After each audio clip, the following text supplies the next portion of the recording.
নোয়াখালীর উপকূলীয় সুবর্ণচর উপজেলার কাটাবুনিয়া গ্রামের আকলিমা বেগম 2017 সাল থেকেই আক্রান্ত কিডনি রোগে। 2022 সাল থেকে ঢাকায় তিনি ডায়ালাইসিস করতেন। প্রতি সপ্তাহে ডায়ালাইসিসে তার খরচ লাগত 5,100 টাকা। এছাড়াও ঢাকা থেকে নোয়াখালী আসা যাওয়া এবং ওষুধ বাবদ খরচ হতো আরও 4,000 টাকা।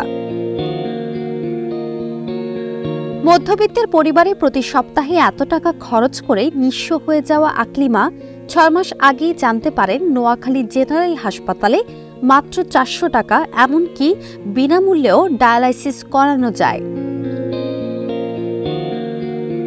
এত স্বল্প মূল্যে ডায়ালাইসিস করানো যায় জানার পরপরই তিনি এই হাসপাতালে নিবন্ধন করে ডায়ালাইসিস শুরু করেন। হাসপাতাল কর্তৃপক্ষ পরিবারের নিঃস্ব অবস্থা জানার পর ডায়ালাইসিস সহ সকল চিকিৎসার সুযোগ সুবিধা করে দেন বিনামূল্যে। জীবন মৃত্যু সন্ধিক্ষণে থাকা কিডনি রোগীদের জন্য এভাবেই আশার আলো জ্বালিয়েছেন চিকিৎসক ডাক্তার ফজলে এলাহি খান। উপকূলীয় নোয়াখালীতে পরম মমতায় নতুন প্রাণের সঞ্চার করেন তিনি। সলিমুল্লাহ মেডিকেল কলেজের নেফ্রোলজি বিভাগের সহযোগী অধ্যাপনার পাশাপাশি নিজের জেলায় রেখে চলেছেন মানবিকতার স্বাক্ষর। সরকারি দায়িত্বের পাশাপাশি প্রতিনিয়ত বিনামূল্যে চিকিৎসা সেবা দিচ্ছেন নোয়াখালী জেলায়। তার হাত ধরেই বদলে গেছে নোয়াখালী জেলার কিডনি চিকিৎসা।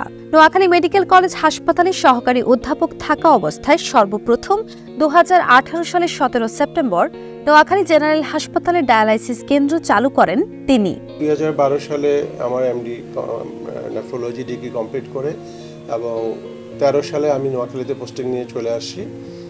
আসার পর থেকে আমি চেষ্টা করেছি যে এই নেফ্রোলজি কিভাবে এখানে নেফ্রোলজি ওয়ার্ড বা এই কিডনি রোগীদের চিকিৎসা চালু করা যায়। তো সেটার ধারাবাহিকতা আমি এখানে আরপি হিসাবে পোস্টিং নিয়ে আবাসিক চিকিৎসক, দেন ওখানে আমি একটি আউটডোর ওপিডি চালু করি কিডনি রোগীদের জন্য। প্রতিদিনে আমি রেফারেল আউটডোর থেকে কিডনি রোগী আসলে তাদেরকে সেবা দিতাম।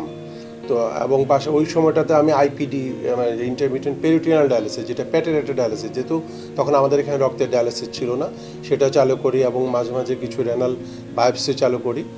এবং ওই সময় তৎকালীন তত্ত্বাবধায়ক মহোদয় সহ আমরা অনেকবার ডিজি অফিসে আমরা স্বাস্থ্য দপ্তরে লিখি যে আমাদের এখানে ডায়ালিসিস করা যায় কিনা। কারণ আমি যখন এখানে আরপি থাকে আবার ইনডোরও রুগী দেখতে যেতাম, তখন দেখতাম অনেক কিডনি রুগী ভর্তি থাকতো, কিন্তু আমরা যেহেতু সরকারিভাবে ব্যবস্থা নাই এবং গরিব রুগী তখন ঢাকা বা চিটাগাং মেডিকেলে পাঠিয়ে দিতে হতো।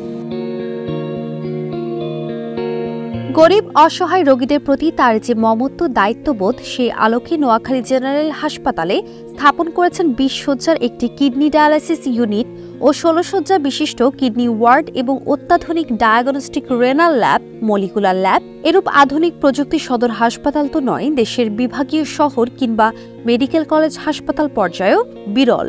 2017 সালের আমাদের বর্তমান সরকারের একটা প্রজেক্ট বা পরিকল্পনা ছিল যে সারা বাংলাদেশের ডিস্ট্রিক্ট হসপিটালগুলোতে কিডনি ডায়ালাইসিস সেন্টার খোলার ব্যাপারে আর কি।